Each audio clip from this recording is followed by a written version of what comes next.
Shalom, Kal Halal, Yahweh, Bahasham, Yahweh Shai, Bahasham, Rakah, Quadash. Double honors to the elders and apostles of Great Millstone who taught me this truth and rule well. Salutation and salutations to the brothers out there that are laboring and pushing this truth and in sincerity and in charity, risking their lives and their freedom to do so. The Yahweh Bashim Shai sake. To the Akwath, to the Akim, and to the Akwath, of you brothers and sisters, Adawan Ratazah, that is to say, Lord willing, hopefully by the end of this lesson, you'll be edified. This is your brother Amawan Ibad from the GMS Miami camp. Heralds of Yahweh Shai 144, back again with another lesson through the spirit and power of Yahweh, Bahasham Yahweh Shai, to feed the lambs of Yahweh Shai, as commanded. And this lesson is going to be entitled, Oppression Makes You Mad. All right? Oppression makes you mad. All right?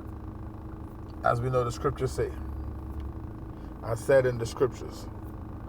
Okay? I just came across this article real quick here. I'm not going to read the whole thing. I'm just going to read really the title and speak on it. All right, I have another one. Okay, I'm going to pull up real quick. So this article is from Confresa.org. All right, and both of these articles.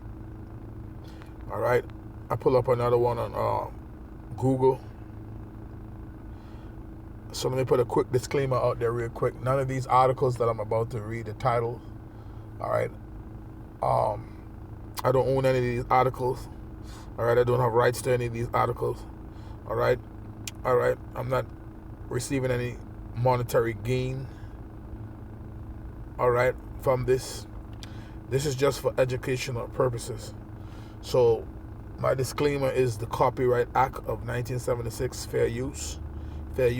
All right, Copyright Act of 1976 under Section 107 that gives way for commentary, criticism, things of that nature. All right, teaching, scholarships, all right, things of that nature. So again, I'm not profiting from this. This is just for educational purposes. All right, fair use. Okay, so again, this article is from Confresa.org. It says, goodbye to retirement at 67. The new age for collecting Social Security changes everything in the United States, right? So remember when retirement was 62, I think they went to 65. Now it's 66 in about 10 months, approaching 67. So it seemed like a point is going to come to move the goalposts again. And that's oppression, man. Okay? Clearly. All right? I'm not going to read too much into this. But I'll just read this portion right there. It says, for decades, 65 was more than just an age. It was an American milestone, the golden number that said, you've made it.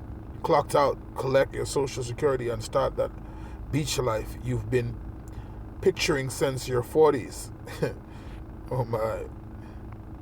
It says, but for everyone born in 1959, that finish line just moved again. Starting in 2025, your official full retirement age, FRA,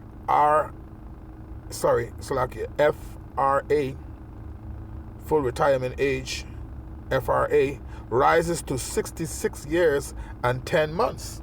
See that? That's only 2 months away from 67. 67 years, man. All right? Before you could retire. The full Social Security benefits. It says, the final step before the Social Security age hits 67 for everyone born in 1960 or later. All right? So, basically, they're at the 67-year mark for you to have that full retirement age. All right? So, yeah, man, this is clearly oppression, man. All right, no one guaranteed to even live that long for you to collect Social Security. Okay, so that's oppression, man. Okay. Now, I have a next article here. I'm gonna pull up. As a matter of fact, let me get that scripture first before I get into the next article. Make sure we're interjecting some scriptures in here. Let's get that precept. Let's go to the book of Ecclesiastes, 7th chapter. Let's get Ecclesiastes chapter 7 and verse 7. This is Ecclesiastes chapter 7 and verse 7. It says, "Surely oppression maketh a wise man mad, and a gift destroyeth the heart." Okay? I'm going to read it in the NLT version. It says, Extortion turns wise people into fools. Okay? And bribes corrupt the heart, man. All right? This is oppression, man. Okay? You got to work your whole life. 67 by 67, you up in age, man, before you could enjoy a little relaxation, get a little government supplement from all the years you've been working and paying taxes to actually finally get a little rest. You got to wait till 67, and when you look again, they ready to move the goalposts already again now too. It ain't gonna be long before they want to move the goalposts again, man. Okay, now look at this proposal, what they're coming up with now. Let's go. Let's get the next article. Right? Look at this.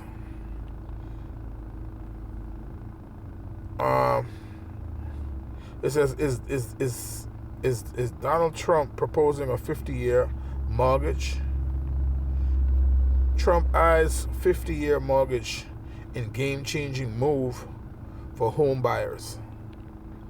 It says Donald Trump proposing 50-year mortgages sparks MAGA backlash. So I seen a little bit about this on the news.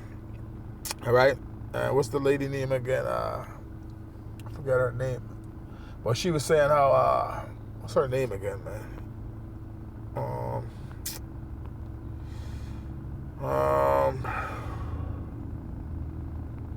What's her name?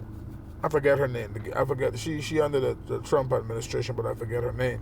She was saying that's how that if that was to come to fruition, a 50-year mortgage plan, only winners would be in that is the banks, man, because you would have more, you'd have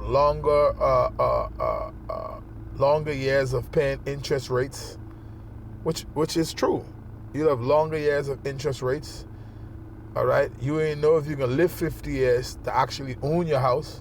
So that's oppressive, man. Just the thought of that. 30-year mortgage is a long time. You can imagine a 50-year mortgage, and you're gonna tell me this is not oppression, man? Surely oppression maketh a wise man mad, man. Okay. You see, and when you know these things, it makes you upset. Let me see if I can find that other scripture. In Ecclesiastes, I think I speak about wise being grief. He that is wise. Bear with me here. I know it's in Ecclesiastes.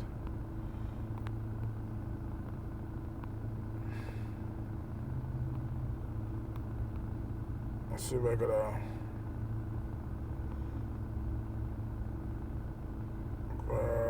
bear with me.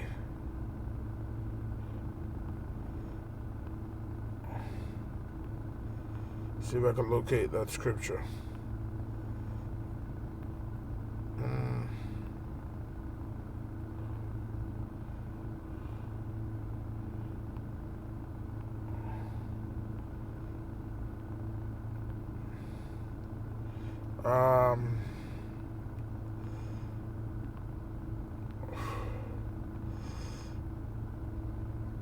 how is it worded again?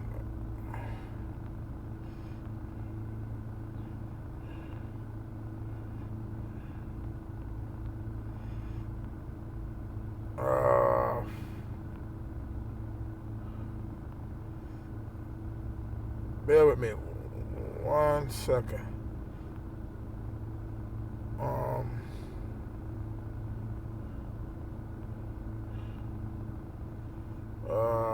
Before, I think it says, bear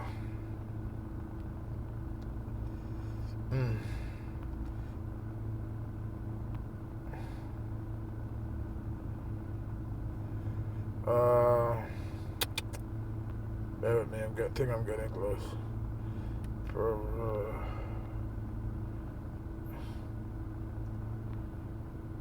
Okay, no. What it says about much sorrow. Let me see. Bear with me. I'm gonna find this precept very quick.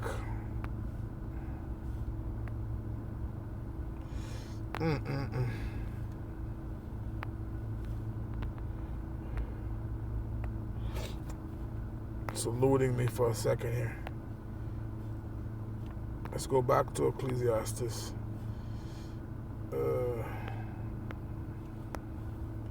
In much grief and it's much sorrow, let me see. And much,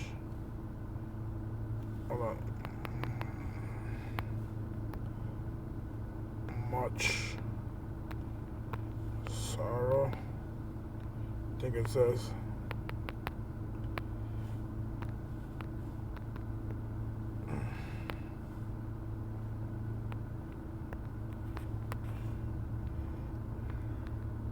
All right, that's it right there. 1 and 18. Ecclesiastes 1 and 18. I was there. But this is Ecclesiastes chapter 1. Verse 18, it says, "For in much wisdom is much grief, and he that increaseth knowledge increaseth sorrow." Right? It says, I'm reading the NLT, "The greater my wisdom, the greater my grief. To increase knowledge only increases sorrow." Right? So when you know that you're being oppressed, man, it vexes you, man, because you know that you're being oppressed.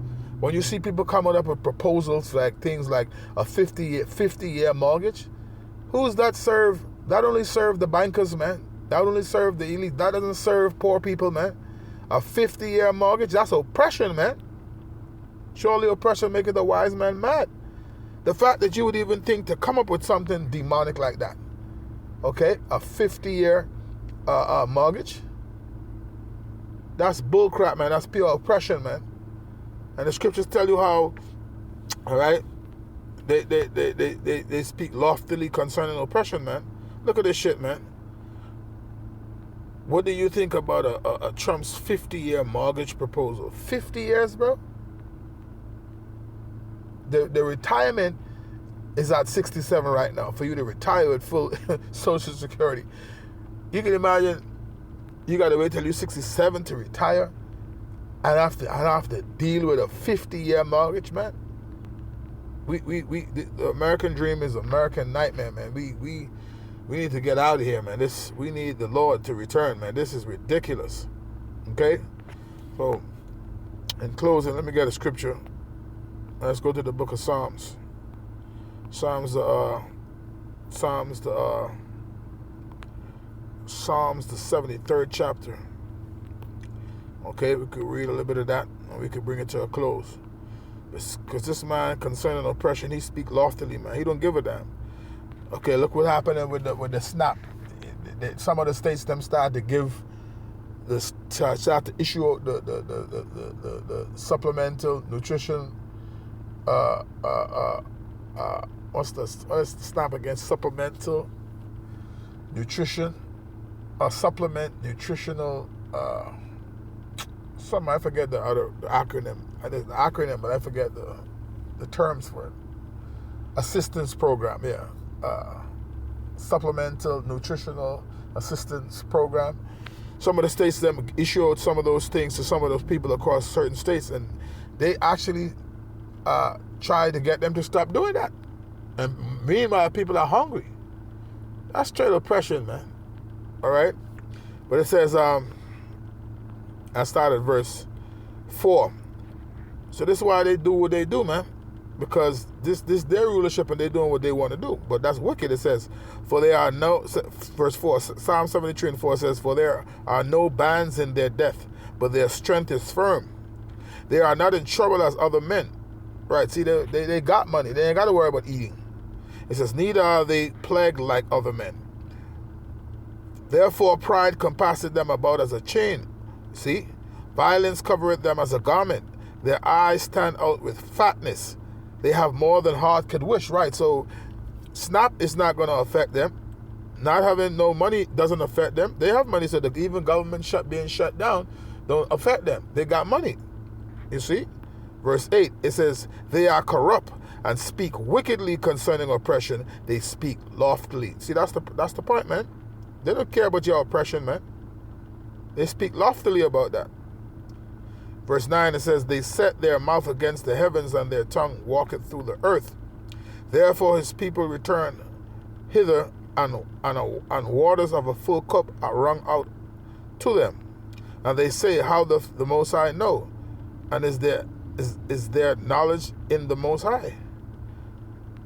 Behold, these are the ungodly who prosper in the world. They increase in riches. Verily I have cleansed my heart in vain, and washed my hands in innocency. For all the day long I have been plagued and chastened every morning. If I say I will speak thus, behold, I should offend against the generation of thy children. When I thought to know this, it was too painful for me, until I went into the sanctuary of the Most High. Then understood I their end. Right, so you got to come into the sanctuary. You know that you're being oppressed, but the only thing that's going to bring you comfort is these scriptures, man, to know that the Lord is going to break the staff of the wicked, man, ultimately in the end. Okay? Verse 18, it says, surely thou didst set them in slippery places. Thou castest them down into destruction. How are they brought into desolation? As in a moment they are utterly consumed with terrors. As a dream when one awaketh, so, O Lord, when thou awakest, thou shalt despise their image. That's right. Thus my heart was grieved, and I was pricked in my reins. So foolish was I, and ignorant. I was as a beast before thee. Nevertheless, I am continually with thee. Thou hast holden me by my right hand. Right, so this is going to bring you the comfort, man, the scriptures. Thou shalt guide me with thy counsel, and afterward receive me to glory. Okay? So I'm going to have to end it there, Lord, willing you were edified. All right? Surely oppression maketh a wise man mad. All right? And the gift destroyed the heart. But what's going to keep you stable is these scriptures, man. All right? So I'm going to end it there, giving all honor, glory, and praises unto Yahweh, Bahasham, Yahweh Shai, Bahasham, Rakakwadash. Double honors to the elders and apostles of Great Millstone who taught me this truth and rule well. Salutation and citations to the brothers out there that are laboring and pushing this truth in truth and in sincerity, and in charity, risking their lives and their freedom to do so. With that, until the next time, Shalom.